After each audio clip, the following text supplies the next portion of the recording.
We're here with Bob Costello, Chief Economist for American Trucking Associations, and we're going to hear from Bob about what he thinks of the year that was in terms of freight transportation and what we might expect in the year ahead. First of all, Bob, let's talk broadly about 2017, what we saw in terms of freight transportation and the industry. Yeah, it was a transition year. You know, we started the year pretty soft, right? First 4 months of the year, and then it was weird. Some folks will tell you it was April, some will say May, some will say June, but in that time frame, boom, freight takes off, and it's only gotten stronger. We have data through October. October was really robust, so it's good. I think few things have led to it. I mean, we had 2 consecutive quarters of 3% GDP growth. That always helps, right? But the other thing that helped, besides the drivers of freight, is that the inventory cycles improved. So inventories are leaner than they have been for really almost 2 years, and that helps get more movements through the supply chain, and that helps trucking as well. So yeah, things have gotten a lot better. So you say, okay, that there's some disagreement in terms of the months, but there was certainly a seismic event with the hurricanes that came along, and how that affected not only people, but the spot rates and how freight was being moved in and out of those regions. What kind of effect, was there a long-term effect from the storms, and what did you hear from people about how they reacted to it? Yeah, so storms are always difficult, right? Especially those types of storms. When you have hurricanes and events like that cause damage, right? I mean, that's the key thing here. You usually have, a couple things happen, right? At first, you see this shutting off of freight in those affected areas, and we certainly saw that, no doubt about it. And then you have a bit of a spike in freight from sort of the initial, get in there and help those in need and so forth. And we saw that spike as well. And then you have the longer term effects where you get the rebuilding. People's homes were destroyed, businesses or cars were destroyed, and that takes longer, right? You need the insurance adjusters to come in, figure out what needs to, and so we're just sort of, we're in that cycle now, and that's going to continue for a while. So, when you have these sorts of storms, the net effect is actually, it's terrible for the people that went through it and lost so much, but it is a net positive on freight. It's just that it doesn't happen all at once. It takes, it'll be helping throughout 2018, really. I mean, we're talking construction too, so that's 2018 and maybe even beyond. Yeah, without doubt. So, your flatbed carriers are really going to see a lot of this. Dry van for, people's furniture were destroyed and so forth. And that's all, again, still going on and will continue for a while. So, ATA also, as we record this in December of 2017, Q3 numbers for the driver shortage recently came out. 95% turnover. Turnover, yeah. So that's a big number. It is. I think turnover is a great reflection of the driver market, right? When turnover goes up, that means drivers are in demand, and fleets are out there aggressively going after drivers and saying, "Come work for me, come work for me. Here's a sign-on bonus. This is what and so you get this churning in the industry, and that's what's happening. And so we saw that again in the third quarter. It's up 5 percentage points from the previous quarter. And the highest it's been, because we had this we had that little mini freight recession, turnover fell. So, and then that leads to the driver shortage, which we think is around 50,000 now. And that's really, I know sometimes it doesn't seem like a big number, but if you boil it all down, this is an over-the-road for-hire truckload problem, right? Right. Nobody knows for sure, but 500,000, maybe 550,000 trucks in that space, or drivers in that space. So, if you look at the overall, 3.5 million truck drivers out there, that doesn't seem like too much. But when you realize it's in one sector, okay, and there's about 500,000, a little over that, drivers in that space, all of a sudden 50,000 is a real number, and it's a big number. Now, you started off this segment by saying a year of transition. 2018 is going to be a year of transition as well. We've been leading up to the ELD mandate. Now it's here. Yeah. So in terms of a transition, we're going to have to see how the industry shakes out, how drivers adapt. What are you hearing? What are your expectations in terms of how that's going to affect freight transportation and the industry? Yeah, well, we know one thing. We know that the fleets that have gone through this, it does not add to productivity, right? It reduces productivity. Now, what happens is the fleets that have generally done this, they're a little bit larger. They've got a little bit more economies of scale, economies of scope. They do different things. And so they see this initial drop in productivity, and then they start using this data to better match up drivers with loads, and they gain some of it back, but they never really ever get back to where they were, right? So it's still a net loss, but maybe not the initial drop. But I would argue that the fleets that are left to adopt, or most of them, they don't have this economies of scale and economies of scope. I always give the example, if you're a large truckload carrier and you got 5 loads out of you got a load out of Atlanta and you got 5 drivers in Atlanta, well, you can match up that load with the driver's hours best. If you're Costello Trucking and you got one truck you got one load in Atlanta and one truck, guess who's getting that? It doesn't matter how many hours that driver has. So I think it's going to be difficult for the group that is still left to convert to gain back some of those productivity losses. And it's just going to add to, so when you take sort of the demand is better, you got ELDs coming. By the way, we haven't mentioned, because of the driver shortage, my data shows fleets are cutting back on their tractor counts a little bit because they can't find the drivers. Yeah. So you add all that up, 2018 is going to be an interesting year. I think it's going to be, if not, certainly back to 2014, perhaps even more so.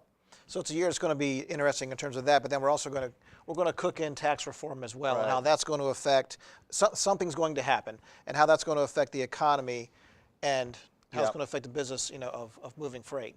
So we've already seen an acceleration in the economy, really since the second quarter of this year. 2 consecutive quarters, second and third quarters, both over 3% GDP growth. It won't be that high in the current quarter, but it could be 2.5%, 2.6%, still solid. Right?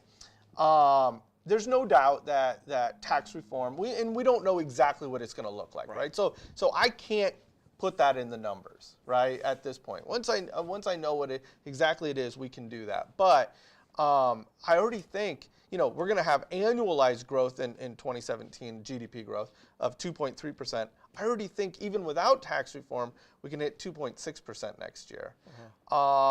And tax reform will add to that. Now, and it's going to help, no doubt. We need, you need to do this periodically. There's no doubt. What I'm just telling people is, don't expect the next 5 years to be 3% GDP growth because of this, because it's going to help. What it'll do is in 3 areas. It's going to increase GDP growth a little bit. It's going to tighten up the labor market. Okay, so I know it's already hard to find drivers out there. It's going to get even more difficult, and it's going to boost inflation a little bit. So, but not so it'll have. So maybe next year we could be closer to 3% annualized growth. For this economy, that's pretty impressive. The years after that, I would expect it to fall back some, but still grow. So then, we've got that going on as well, but then there's also renegotiations with NAFTA. Yeah. So another big thing that's very important to trucking, and that, needless to say, and that could have, long-term effects. So we don't know where that's going right now. It's very much in limbo. Do you feel that there's some trepidation there that may be holding the industry back? Maybe not, because everything seems to be going very well, but we don't quite know what's going to happen with this. Well, if we were to pull out of NAFTA, you could wipe out the gains we get from tax reform. I mean, there's no doubt. That's also one of the things I work on here at ATA is trade, international trade, and I've been intimately involved in these negotiations from the business perspective, not obviously at the negotiations themselves or in the room, yeah, this NAFTA is huge for our industry. There's 50,000 people in the trucking industry whose jobs solely depend on NAFTA trade, right? Wow. It generates trade via truck across the northern and southern border, generates $6.5 billion in revenue annually for our industry, right? And you know what? If we pull out of NAFTA, that doesn't necessarily go away, but it changes things long term. That could hurt. Right? If some of this production were to go from Mexico, it's not going to come back to the U.S. Most of it is not. If it goes anywhere, it's going to go to Asia. Well, now you don't have that back and forth across the border that we currently have today. If it's in Asia, you could lose manufacturing in the U.S. because Remember, we pulled out of the Trans-Pacific Partnership. Mexico did not. It's going forward. So you could have factories in the U.S. that look at Mexico now as a better alternative because now they can export to Asia cheaper. Okay, so we could actually lose manufacturing because of pulling if we were to pull out of NAFTA because of the TPP. So yeah, it's a concern, as I know a lot of fleets are concerned. Hopefully, we don't do that, and stay tuned. This is I think what's gonna end up happening is the deadline is sort of the end of March, because then you get into the Mexican elections. If we get to that point without a deal, which is I think a good possibility, the best case scenario is we sort of kick the can down the road. We stop, we take a pause for the Mexican elections and then of course our midterm elections, and then we come back at this in 2019. And hopefully that's the best case and we don't pull out of NAFTA. So then so what's interesting about that is that if all of that manufacturing goes overseas, then that will just wind up being more traffic coming back through the ports too. Through the ports, and on the rails and so forth. But again, if you look at the trade flows and you follow products, especially with Mexico, there is just this back and forth until the final assembly of just parts, right? And we benefit from that. Right. So let's hope we don't mess with that. So that was one of President Trump's big issues, of course, during the campaign was NAFTA. He's talked a lot about infrastructure, which is an issue near and dear to the industry's heart as well. And what we've heard over and over again is that after tax reform, then infrastructure. So we're getting to that point where maybe infrastructure will become something that we see some action on in 2018. What do you think should be the priorities? If you could walk into the Oval Office right now and say, President Trump, do this, this, and this with infrastructure to help move freight in this country, what would you say? Well, I'll leave some of the more detailed policy things to folks here at ATA that deal with that every day.